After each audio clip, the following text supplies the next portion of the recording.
The time is 8:45 p.m. This is the Sri Lanka Broadcasting Corporation.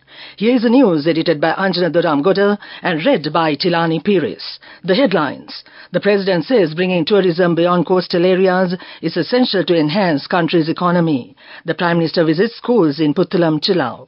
Applications deadline for second phase of Aswasuma extended. The Special Explosive Ordnance Disposal Equipment under Chinese grant delivered to the Army. The President optimistic on vehicle imports from next year. And on international news, at least 19 killed, 7 missing in flash floods in Indonesia. And on sports news, Lahiru Thirimana hospitalized after car crash in Anuradhapura. The President Ranil Wickremesinghe stressed the need to expand the tourism industry beyond coastal areas to strengthen the country's economy. The President highlighted the significance of the South in driving tourism promotion within the country, particularly outlining plans to develop Galle into a major tourist city. President Ranil Wickremesinghe made these remarks while handing over Serene River Park, the ecological park in Holuagoda, Galle, to the public. Construction on this park, which commenced in 2021, has transformed a 14-acre fallow field into a vibrant recreational space. Initiated by Minister Ramesh Patrana, the project plans were crafted by the Urban Development Authority with construction executed by the Sri Lanka Land Reclamation Corporation. The project, estimated at 440 million rupees, encompasses various features such as lake, walking parks, iron bridges, children's park, market stalls and ecosystems with electricity sourced from solar lighting. Furthermore, a program aimed at marketing the agricultural crops and other products of the local community to visitors will also be launched as part of this initiative. In the future, a boat service will be established from this park to Vakwella, Vataraka and Galle with a primary focus on promoting tourism. The Prime Minister Dinesh Gunawardena visited Navandan Kulama, Kanishta Vidyalaya Puttalam and St. Mary's College, Chilau on the way to attend the opening of the Mundalama Divisional Secretariat in Puttalam on Tuesday and met the students of those two schools and had friendly conversations with them. The Prime Minister later donated books to the libraries of both schools. The State Minister of Finance, Shehan Semasinghe, said the deadline to submit applications for the second phase of the Aswasuma Welfare Benefit Programme has been extended until 22nd of March. Taking to X to announce this, Semasinghe highlighted that so far 130,000 new applications have been received in the system and that more applications will have to be handed over physically, need to be entered in the data system by the divisional secretariats. The acceptance of applications for the second phase of Aswasuma program commenced on 15 February. Accordingly, the families that could not submit applications during the first phase or did not participate in the housing information census can apply during the new phase as earlier announced by the Welfare Benefits Board. During the second phase of Aswasuma, benefits are anticipated to be extended to 2.4 million families. This news broadcast comes to you from the Sri Lanka Broadcasting Corporation. At People's Bank, we empower your pride. People's Bank, pride of the nation.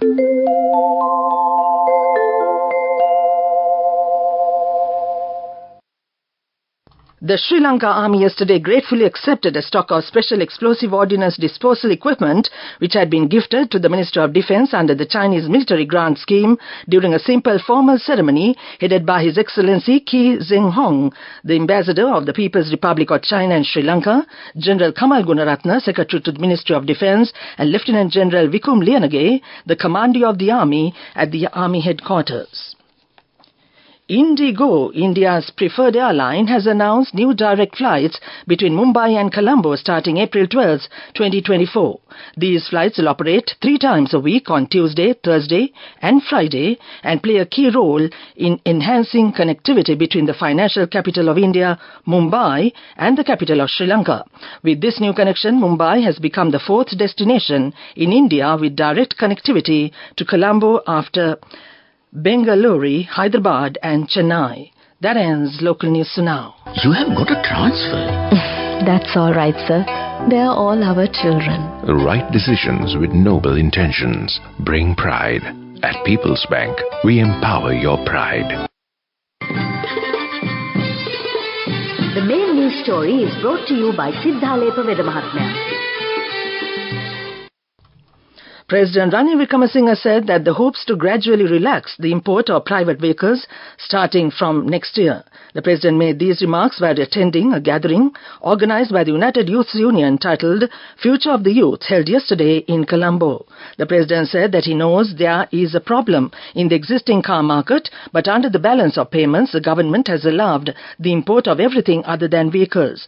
Head of State said if the import of cars is allowed, then there is a possibility of the country going backwards. But we hope to import vehicles in a systematic step-by-step manner. We will import essential types of vehicles as the first step. This year the government allowed buses to be imported to transport tourists. That was the main news story. The main news story was brought to you by Sinhala Vedamahatmya. Watch Live is brought to you by CIB Navy offer valuable gifts and gift vouchers, 25% discount for bank cards till 10th of April. Visit CIB today. CIB revives once always. And on Watch Light tonight, the Suzuki Motor Corporation Japan has issued a safety recall of Suzuki Wagon R cars manufactured in Japan over issues related to the fuel system. Following the recall, Associated Motorways Private Limited, the sole distributor of Wagon R vehicles in Sri Lanka, announced that it has taken proactive measures to ensure the safety of vehicle owners. It is reported that this safety recall is a measure taken to correct fuel contamination and blockages in the vehicle's fuel system. The recall is expected to specifically address issues such as incorrect fuel readings and engine stalling due to lack of proper warning of insufficient fuel. That came to you in Watchlight. CIB Navy offer valuable gifts and gift vouchers, 25% discount for bank cards till 10th of April. Visit CIB today. CIB revives once always.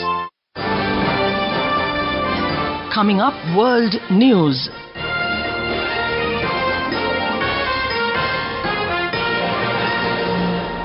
World News headlines first. At least 19 killed, 7 missing in flash floods in Indonesia. The Pakistan Prime Minister Sharif holds icebreaker meeting with opposition PTI leader. Adani Green Energy operationalizes 1,000 megawatts of the 30,000 megawatts at the world's largest renewable energy park.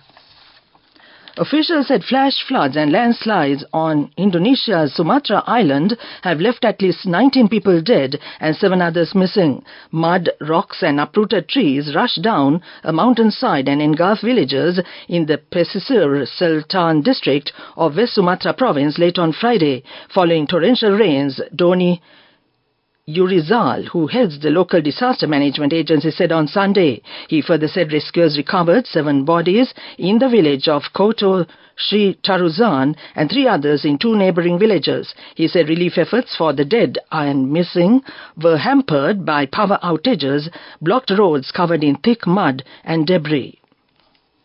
Pakistan's newly elected Prime Minister Shahbaz Sharif on Wednesday held a meeting with a leader of former Prime Minister Imran Khan's PTI party, marking the first attempt at an icebreaker between the firm political rivals after February's contested elections. Less than 2 weeks ago, Ali Amin Grandpa, the Chief Minister of Khyber Pakhtunkhwa province and a PTI leader, had refused to participate in Sharif's oath-taking ceremony. Adani Green Energy Limited, one of the world's leading renewable energy companies, had operationalized cumulative capacity of 1,000 megawatts solar energy at the world's largest renewable energy park at Kavada, Gujarat, India. With this, AGEL has achieved operational capacity of 9,478 megawatts and continues its journey to the staged goal of 45,000 megawatts by 2030. The world's largest RE plant of 30 gigawatts spans a staggering 538 square kilometers of barren land, 5 times the size of Paris. The project is expected to be completed in the next 5 years and expected to create over 15,200 green jobs. Back to the world news headlines. At least 19 killed, 7 missing in flash floods in Indonesia. The Pakistan Prime Minister Sharif holds icebreaker meeting with opposition PTI leader. Adani Green Energy operationalizes 1,000 megawatts of the 30,000 megawatts at the world's largest renewable energy park. That ends World News. Development News. The 100-megawatt ground-mount solar project to be developed in Otta Mawadi, Batticaloa, received the approval of the Cabinet of Ministers on Monday. The project was evaluated by the Ministry of Power and Energy from the shortlisted projects on the EOI process advertised and conducted in 2021. The developer has obtained the land clearance, EIA clearance and energy permit in 2022 and 2023. The power purchase agreement will be entered with the CEB for 20 years. Project development is to commence in 2024 and commissioned in 2025. That ends Development News. Moving on with sports news. The former Sri Lankan captain Lahiru Thirimana has been hospitalized after the car he was travelling in was involved in a serious head-on collision near the north-central city of Anuradhapura this morning. The exact nature of Thirimana's injury is not understood yet, but he is presently in stable condition at the Anuradhapura Teaching Hospital. At least one other passenger in the car Thirimana was in, is also receiving care at the same hospital. Thirimana is understood to have been on pilgrimage when the accident occurred. Essentially, the car had crashed into a lorry travelling in the opposite direction. That came to you in sports news. Go ekak thiyana youth eකට life එකේ change එකට නියමෙට set වෙන්න as වහගෙන දැකපු හීන හැබැ කරන්න youth එකට නියමෙට set වෙන friendship එක මෙන්න. The all new NSB Ithru Mithru account, NSB IM, a plan for your dream. Business News, sponsored by National Savings Bank, the safest place for your money. The Chief Representative of JICA in Sri Lanka, Tetsuya Yamada, and Resident Representative of the UNDP in Sri Lanka, Azusa Kubota, along with Head of Development Cooperation, High Commissioner of Canada in Sri Lanka, Linda Erich, visited the Jaffna leg of UNDP's Mobile Interactive Exhibition Space, a journey of transformation and women's empowerment. SM Saman Bandulasena, Chief Secretary of the Northern Province, along with other government representatives, were also present at the inauguration of the exhibition, which is open to the public from the 13th to the 15th of March at the Jaffna Cultural Centre. That was Business News. Business News, sponsored by National Savings Bank, the safest place for your money. Go ekak thiyana youth එකට life එකේ change එකට නියමෙට set වෙන්න as වහගෙන දැකපු හීන හැබැ කරන්න youth එකට නියමෙට set වෙන friendship එක මෙන්න. The all new NSB Ithru Mithru account, NSB IM, a plan for your dream. And on economic news, the Ceylon Institute of Builders organized Construction Expo 2024. The most inclusive exhibition will be held from the 15th to the 17th of March at the Sidimava Bandaranaike Memorial Exhibition Centre at the BMICH. As a proven platform for the promotion of the construction industry in Sri Lanka, Construction Expo 2024 by CIOB will showcase the latest technology and development added to the building and construction sector with renowned industry experts, stakeholders and decision makers in attendance. That came to you on Economic News. Weather Report. Showers or thunder showers may occur at several places in the western, Sabragamua, southern and central provinces in the evening or night. Mainly dry weather will prevail elsewhere of the island. Misty conditions can be expected at some places in the Sabragamua, central and Nuva provinces and in the Gaul and Mathura districts during the morning hours. That was the weather report. And now to this news broadcast, the main points once again. The President says bringing tourism beyond coastal areas is essential to enhance country's economy. The Prime Minister visits schools in Puttalam, Chilau. Applications deadline for second phase of Vasuma extended. The special explosive ordnance disposal equipment under Chinese grant delivered to the army. The President optimistic on vehicle imports from next year. And on international news, at least 19 killed, 7 missing in flash floods in Indonesia. And our sports news, Lahiru Thirimana hospitalized after car crash in Anuradhapura. That ends its news broadcast. And now it's back to our friends on the other side, as always, on a Thursday night. All set and ready with your kind of music at your request, of course. So it's back to Mariela Van Dort and Navidu all set and ready with all smiles, I'm sure, as always, to give you good music on a Thursday night. Back to you both.